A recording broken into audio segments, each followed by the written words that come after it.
Week 4 of the 2024 NFL season kicks off tonight, so we're going to pick every game today on the Locked On NFL Scouting Podcast.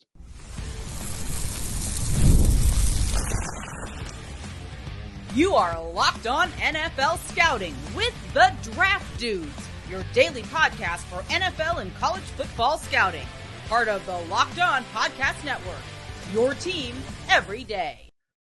What's better than this? It's guys being dudes here on the Locked On NFL Scouting Podcast. We're the Draft Dudes. I'm Joe Marino from Locked On Bills. He's Kyle Crabbs from Locked On Dolphins.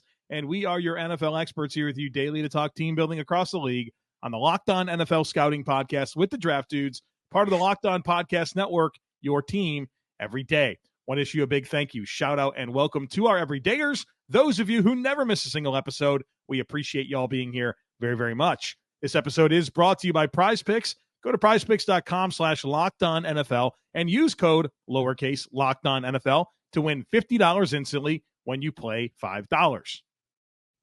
Joe, we're setting the table for week 4 of the 2024 NFL season with a handful of defeateds and a handful of undefeateds left. Everyone doing picks on this show is defeated. Now, they're not totally defeated, but it has been a weird first 3 weeks. Well, I think the stat you brought up earlier in the week about the point spreads and the biggest spreads of the weeks are the other teams covering, like all of that. It's just been a very unusual season. Teams that we thought would be better are not. Some teams overachieving. It's been a strange start to the year, as I think the league stylistically has adopted some changes in how the game is played. Yeah. And the coaching pieces are mattering a lot more than the talent that you're seeing on paper right now. Yeah, and even some of the coaching staffs themselves versus our expectations. We went over that earlier in the week as far as like teams that are above or below what our expectations were. Coaching staffs themselves are not omitted from that surprise first couple of weeks, and we're just waiting to see what normalizes and what doesn't. And as we preview the games and make the picks, that unfortunately makes it difficult because you're anticipating, are we regressing to the mean? Is this the new normal for this team? We're going to start with Thursday Night Football. The Dallas Cowboys and the New York Giants.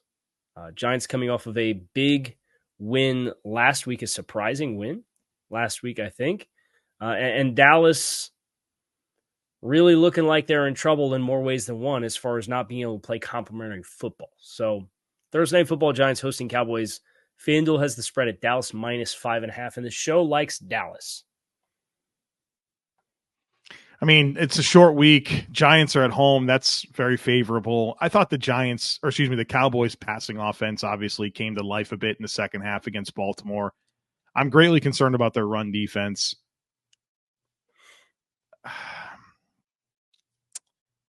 I think I'm going to go with Dallas, but man, I would not be surprised if the Giants win this game tonight. I'm also going Dallas. I am less confident than what the show is about the spread, but we're not picking the spread, thankfully. We're only picking the outcome of the game. The pathway for New York is Malik Neighbors has to get that explosive play early. Because I think if New York falls behind, I think that obviously is a recipe for disaster for them when Daniel Jones trying to play from behind. So as the first half unfolds, look for, does New York get a bounce or two early? And if they do, does that then kind of extend into the second half? Cincinnati, couple of big cats playing each other. Cincinnati 0-3, going to Carolina to play the Andy Dalton-led Carolina Panthers. And this is another team that, obviously, Carolina was very impressive last week. How sustainable is that? Was that like the one game fired head coach bump that teams usually get and you got it with a quarterback change? I don't know, but Cincinnati's going to be really desperate. And I think the really interesting thing about this game, Joe, is Carolina's offensive line they invested a lot in. And they've been, at least metric-wise, performing pretty well. And Cincinnati's defense has some holes. And that's where I think you look at this game and you're like, man, if Andy Dalton could really stick it to him, like, I don't have a great deal of confidence that Cincinnati's defense is just going to be buckled down on Carolina right now.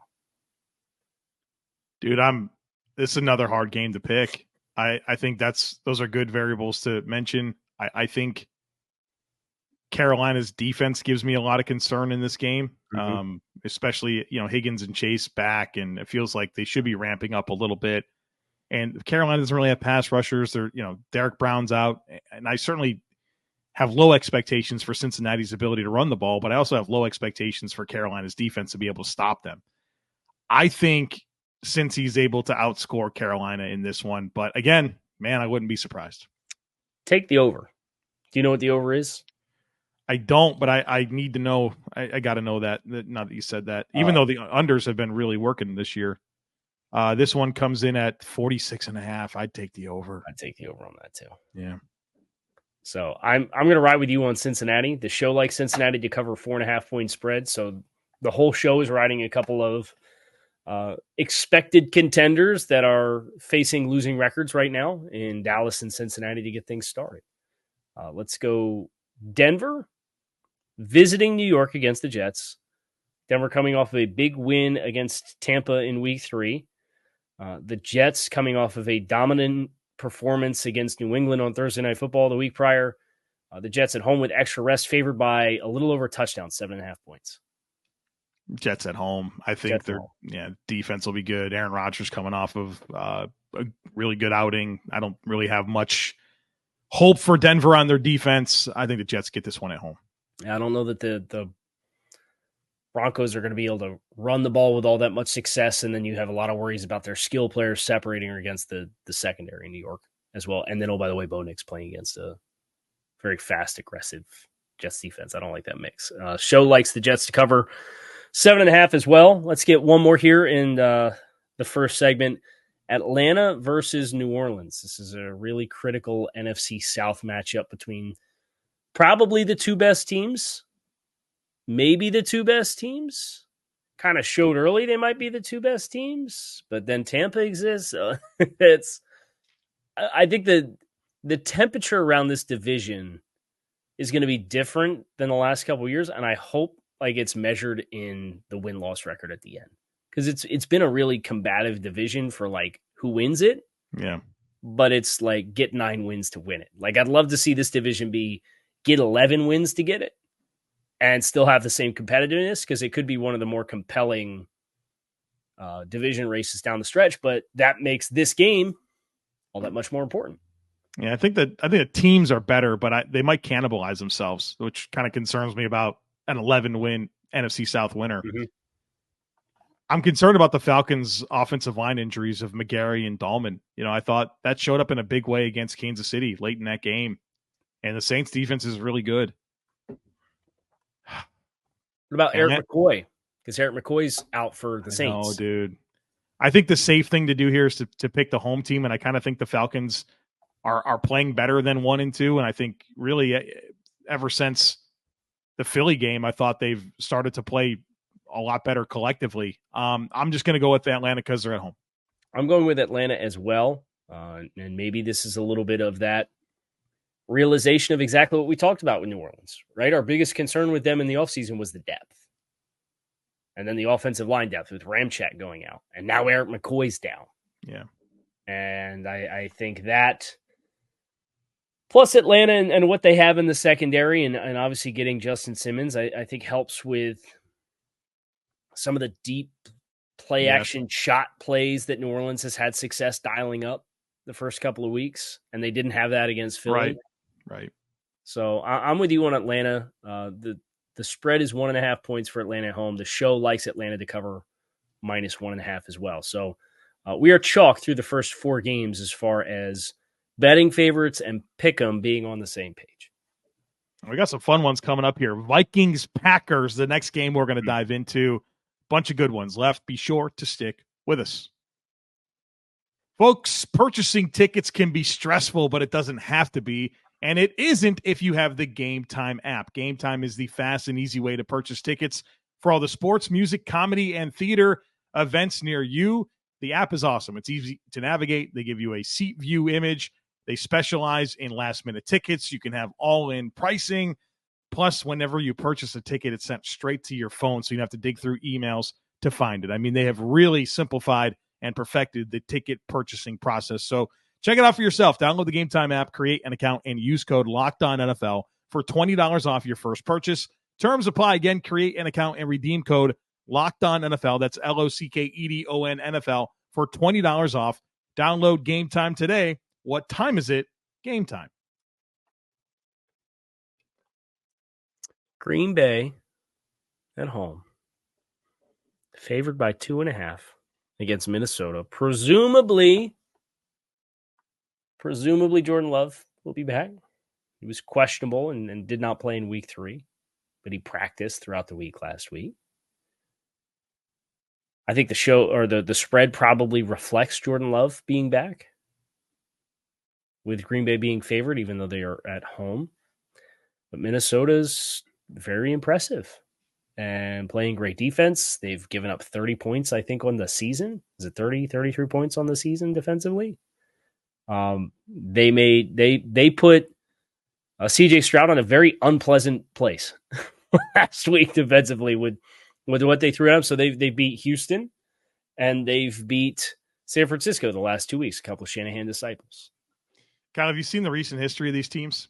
They're not playing competitive games, and they're going back and forth. So go back to 2022. Packers 37, Vikings 10. The other game in 2022, Vikings 23, Packers 7. 2023, Packers 41, Vikings 17. The other 2023 game, 24, Vikings, Packers 10, and then the most recent one was 33-10 Packers. Like, these are not competitive games. Someone's going to smoke somebody, and it's been very much back and forth. Gosh, dude. The show likes Green Bay covering at home by 2.5. I think that's worth establishing on the front end. I'm going Green Bay. They're the team that I had more confidence in going into the season. They're home. I'm going with Green Bay. Okay. Well, this will be interesting then, because I'm going to ride the hot hand. I'm going Minnesota. Kevin O'Connell against Jeff Hafley. I kind of like that matchup for Minnesota. Sam Darnold's been playing well. The Vikings have had a lot of success running the ball, 4.8 yards per carry this season. So I think that they can be balanced offensively. And then defensively, even if it's Jordan Love looked a little amped up in week 1 against Philly. He's coming back. So there's potentially a quarterback change to get a guy who hasn't played the last couple weeks. Give me Minnesota against Brian Flores and these exotics that they're throwing at everybody. And Kevin O'Connell's going to keep the offense on schedule. Minnesota's going to get a couple turnovers, and they're going to win the football game. Great draw for them to get Green Bay in Green Bay week 4, too. I agree. So we'll be different there. That'll be fun. Sure. Jacksonville in Houston. Texans coming off a loss to Houston. Doug's in trouble, right? Buddy. Doug. And it's the same, dude. The thing that drives you crazy is if you pay attention to Doug at the end of the tenure in Philadelphia, it's all the same stuff. Right. It's the exact same stuff that killed Doug in Philly is killing Doug in Jacksonville. Their backs were against the wall last week, and they got smoked. They're goofy on defense. I think Ryan Nielsen is – I don't know why he's doing this. Jacksonville didn't run man coverage last year. He didn't run man coverage in Atlanta last year. Like, what is he doing? And they don't any tell that you want in the world, you can get off Jacksonville. And they don't have Tyson Campbell. Kyle, I can't. I can't with Jacksonville. It's operationally one of the worst football teams in the league. Houston by $1 billion. The show likes Houston to cover -6.5. I am with you on Houston getting back on the right track of things. And Jackson, I mean, they just looked apathetic on Monday night. Like they in a game where everything was like at stake for them. Yep. Right. Yep. And you got boat raced. That feels like we're just waiting for enough time to have passed and enough things to go wrong to justify making some kind of a change. I think Jacksonville's the Belichick spot, by the way. There's been some hype for that. It makes sense, right? Like Where can he go where the owner's going to hand it over to him? Jacksonville. Not Dallas. Jacksonville. They handed it over to Trent Baalke, right? Like, right. If we're going to hand it over to Trent Baalke, surely we'll give Bill right everything he asks right. for. Right. Which I think that'll be really interesting with some of their personnel if that does indeed happen. It's not bad, right? Right. The linebacker types that they have there versus what Bill likes. Right. The prototype builds on the edge. Tanks in the middle. Yeah. Long corner and Tyson Campbell, ball hawking safeties that tackle. Like, in theory, Jacksonville has talent. That's what's frustrating about how bad they've been. Right. They're not a bad collection of talent. Right. They scored a lot better than being the team as you pull up tankathon.com/NFL than the team that's currently slated to pick number 1. Pittsburgh in Indianapolis against the Colts. Pittsburgh favored on the road by 1.5. Pittsburgh's really banged up on the offensive line, but the Colts are really banged up on their defensive line. So the one thing I think you'd look at for Indy and be like, hey, maybe we can take advantage of this. I just don't think they have the horses to do it. I'm taking the Steelers. Oh, the horses. Get it? Yeah, that was well done. You don't think about that enough. That's well done. I am picking the Steelers, and Anthony Richardson can make me eat my words, but I think he's going to have a real rough night, a real rough afternoon against that Pittsburgh Steelers defense. Yeah, I like the Steelers handily in this one. Their defensive front seems like a nightmare for Indy, even though, Indy's run blocking metrics are good. They can't throw it. And a corner like Joey Porter Jr., the way he's playing against whatever Colts receiver, I guess the one that's been the best has been Pierce. Pierce is he's vibing because it's running a straight line, bucket shots down the field, right? So that's what Pierce did really good at Cincinnati. Was it was stack you vertically and get over top you, and then I'm going to track the ball. Pittsburgh, the Rams, the banged up Rams, coming off of a miraculous comeback win against the 49ers last week. They're in Chicago against the Bears. I like the Rams, Kyle. I just don't have any confidence in Caleb Williams to be able to execute the offense with any consistency to keep them on schedule and give them a chance to win a game. Well, and I think the challenging thing with that too is it's like they've tried to put the bumpers out on the lane, right? And it's like, all right, just keep it between the lines. We're going to take all the air yards out. We're going to have the quick. Just nothing's really clicking offensively for them. And they've been banged up in the skill group. That was supposed to be the big thing that they could hang their hat on for a young quarterback. Caleb's not helping himself at times. I agree with you. I'll take the superior coach and the superior quarterback, regardless of whether it's home or away and regardless of who's healthy for the Rams. Right. A game you think Chicago should have based on those dynamics, but no. The show likes the Rams to cover +2.5. So the whole show is riding on the Rams. Philly, last 1 o'clock. Is this the most balanced 1 o'clock, 4 o'clock split we've had this year? Yeah. Well, we still get the goofy Monday night situation, but we'll take this. Last week had one more 4 o'clock game. Excuse me. Oh, it's still better. It's better than what it could be. We get 3 4 o'clock games. Philly -1.5 on the road in Tampa, potentially without all of their best players on offense. Right. All right, Johnson, Brown, Smith. Yeah, that's trouble. That's trouble against Todd Bowles' defense. That's I think coming off of a disappointing loss, right? I think you're going to see a bounce back effort for Tampa at home, bringing them Philly boys down into that Florida heat in September. I like Tampa at home. Yeah, I am inclined to agree with you. I'm going to take Tampa as well.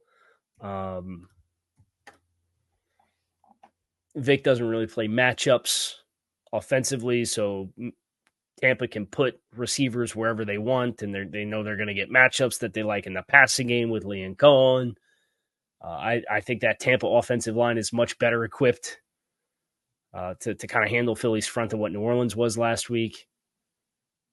So the show likes Tampa +1.5 at home to cover as well. So everybody's riding underdogs in LA and Tampa this week.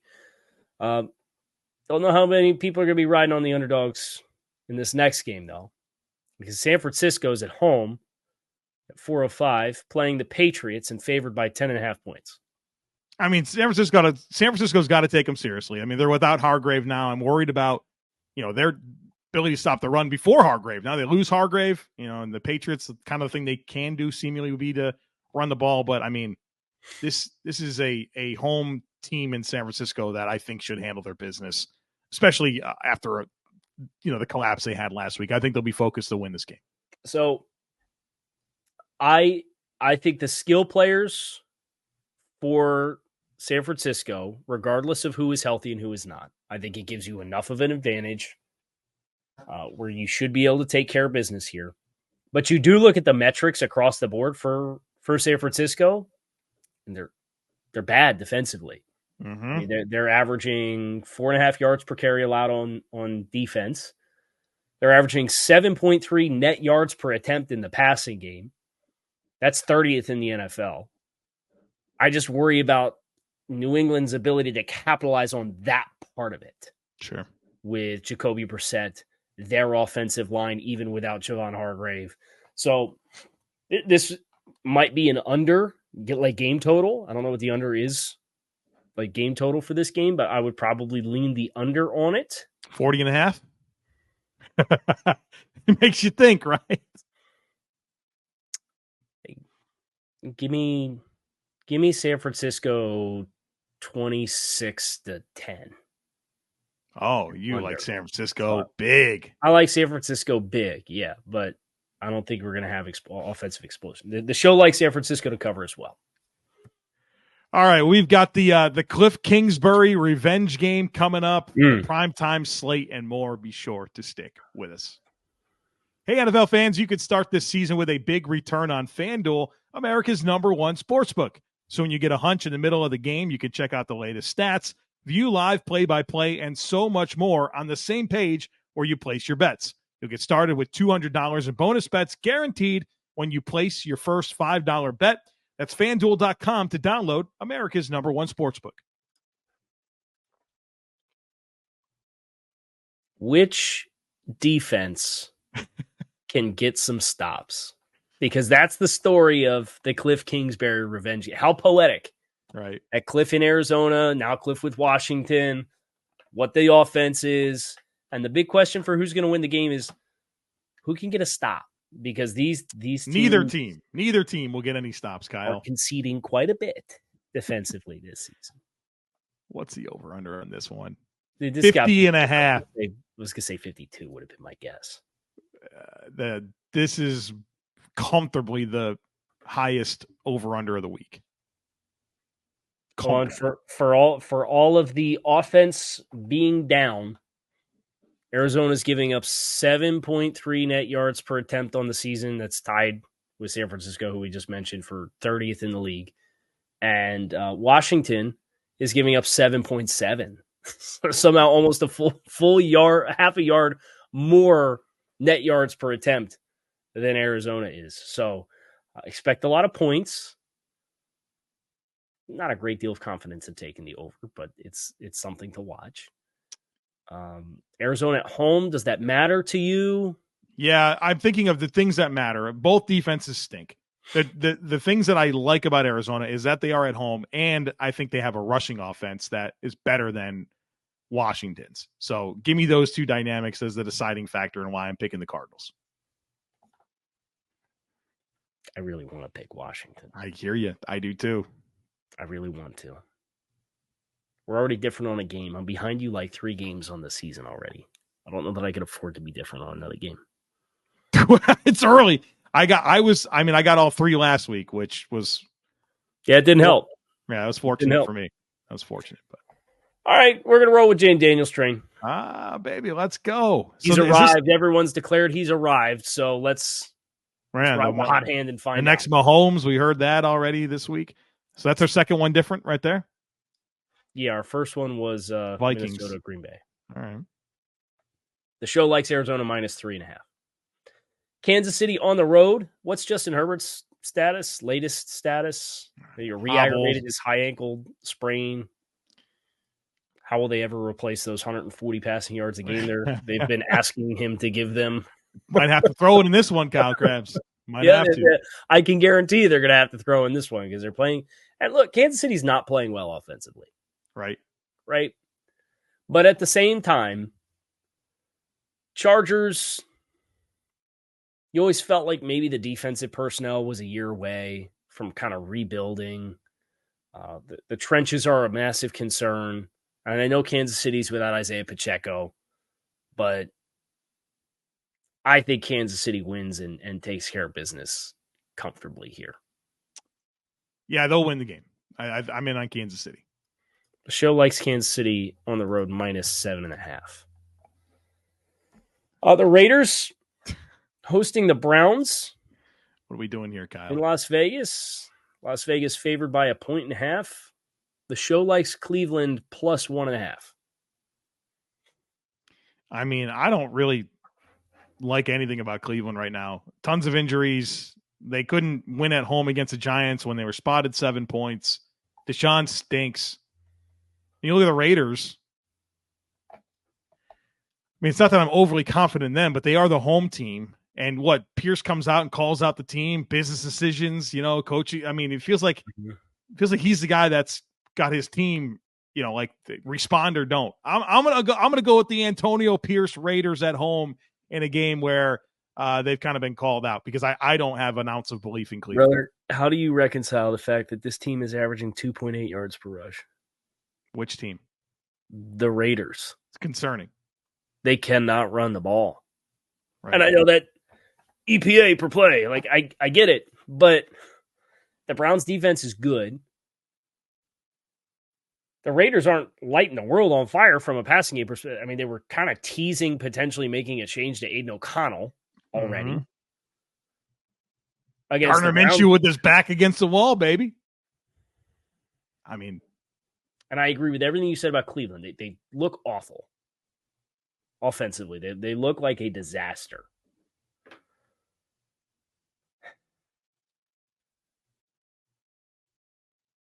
$217 yards of offense against the Giants.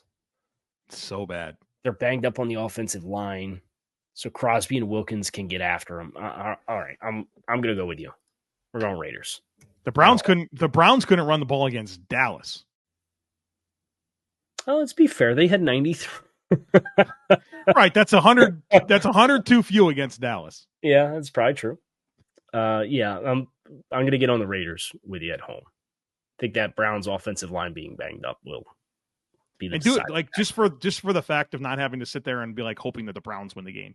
Like that's just sometimes when you're going to be different on a pick. It's like I really want to find myself in this position. Yeah, put myself in a position. I'm going to sit here and it's going to be the Raiders by 10 midway through the third quarter, and you can be like, I knew it. Like, why did I do this to myself? Now I got to sit here and hope for a miracle. Sunday Night Football, the Bills visiting Baltimore. Baltimore coming off of a big win. Buffalo coming off of somehow their biggest win of the season from a point margin perspective. They've looked good, to say the least, the Buffalo Bills. So Baltimore favored at home by 2.5. The head-to-head history here, though. Correct me if I'm wrong. I do not feel like Baltimore's had a lot of head-to-head success against the Bills. No. So in the good Lamar year where he was like legitimately the MVP, that was the win that they got. It was the 24-17 tight game. The Bills have beat Lamar the last two. And I think the Bills have done a good job of defensive game play, playoffs, including the playoff game. Yeah. They've only played 3 times. So the even in the year that Lamar was the legit MVP, it was one of his lower outputs overall in a game. Yeah.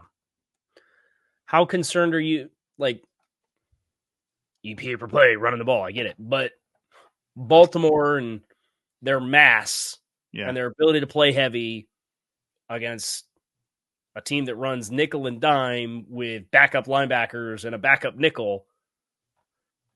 Been concerned about it all year, Kyle. Right. What I mean, The teams just haven't gone there, right? So right.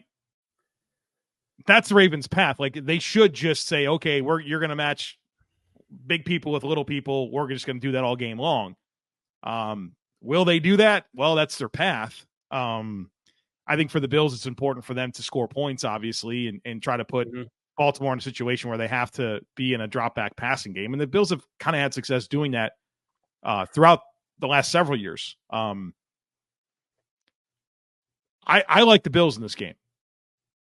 But if the path for Baltimore is we're going to shove the ball down your throat, dare you to play with big people, the Bills don't want to do that. And if they played a third linebacker, remember, like, the third and fourth linebacker are the 1 and 2 right now. Milano and Bernard aren't there.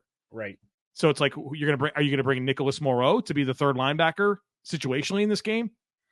That's an issue, but it kind of hasn't been an issue to this point. So I'm riding the Bills. Yeah. I think that logic would dictate who's available and who's not for both teams. And you'd say the Ravens are 4th in the NFL in rushing attempts. They're 1st in the NFL in yards per attempt at 5.9 yards per carry. Mm-hmm. And they are 1st defensively in yards allowed, 150, and yards per attempt at 2.8. And that's kind of been the Joe Brady thumbprint on the offense, has been the embracing of running the ball on first down and trying to stay on schedule. Mm-hmm. I just don't think I can pick against the way that Buffalo's playing right now. But I'm looking at the metrics and trying to apply logic to how both teams are playing, and I know Buffalo wants to run the ball. Yeah. And this is the number 1 rushing defense in the NFL, and obviously Baltimore, that's where Buffalo's weak, and Baltimore does that well, and they have Derrick Henry. So, like, there's a lot of logic that says, hey, Baltimore's at home, they can do those things. That's the question for Buffalo. Pick Baltimore. But Buffalo's just they're so hot right now, and I don't think I can pick against them. Well, I think the Ravens' pass defense is what's been terrible, right? They're 27th in net yards per attempt against them. They've given up the most passing plays of 20 yards against them. So I think that helps. And the run defense has been great. Like, I am not taking anything away. They've also faced 53 runs in 3 games. And we talked about, I mean, it's the Chiefs, Raiders, and Cowboys. Chiefs don't want to run the ball. The Raiders can't run the ball, and the Cowboys can't run the ball either. So it's like, how good is it? And if they're going to be down those starting offensive linemen on an offensive line that's already been bad in pass blocking, that's kind of where I land on it. Of course, Baltimore can win the game. Of course they can. Yeah. The show likes Baltimore to cover at home -2.5. So the show likes Baltimore to win the game. I'm riding with you on the hot hand with Buffalo. The Monday Night Football doubleheader, at least there's one good game. It's not this one, though. Tennessee and Miami. Miami favorite at home, -1.5 points. The show likes Miami to cover. Skylar Thompson's hurt. Tua's on IR. Tennessee's giving the ball away like Halloween candy. Special teams, offense. Miami's fallen behind double-digit points in like the first quarter of every game they played so far this season. Just a couple of train wrecks. Yeah, I've been trying to figure this one out. Good luck. You let me know if you do. Yeah, I was hoping you'd have more to say, and I just kind of piggyback off what you did, and it doesn't look like you're going to afford me that opportunity. Nope. So I kind of like both defenses in this game. I think there's reason to like both of them. And Green Bay ran the ball. I think where Miami should be hopeful is that Green Bay ran the ball really well against Tennessee. And you know, like, that's kind of where you'd hope for Miami to be able to exploit. They're at home. Again, both defenses are good. Is the separating factor here just that, like, I don't know, do you trust Will Levis more than, is it going to be Tim Boyle? I'm currently expecting it to be Tyler Huntley. Boy. Well, at least that adds some variance, right? I think that helps Mike McDaniel get out of his own way with some of the issues that they are having and the way that they're calling to try to just stay to their core principles versus what's actually working. Can I do this? No, you can't do that because you gave me a hard time about doing that 2 weeks ago. Can't do it. If you would have given me the grace to do it earlier in the season, I'd be like, yeah, Joe, that's totally reasonable. It's totally. No, I did. It was Jalen Ramsey. I said, are you going to base it on if he plays or not? You wind up being right about the game anyway, so it worked out for you. And Ramsey played. Right. You were right about that game, and I was wrong. So I'm glad I could get one. Well, then you got the next week too. I didn't get the last three. Yeah. Here's the issue that I have.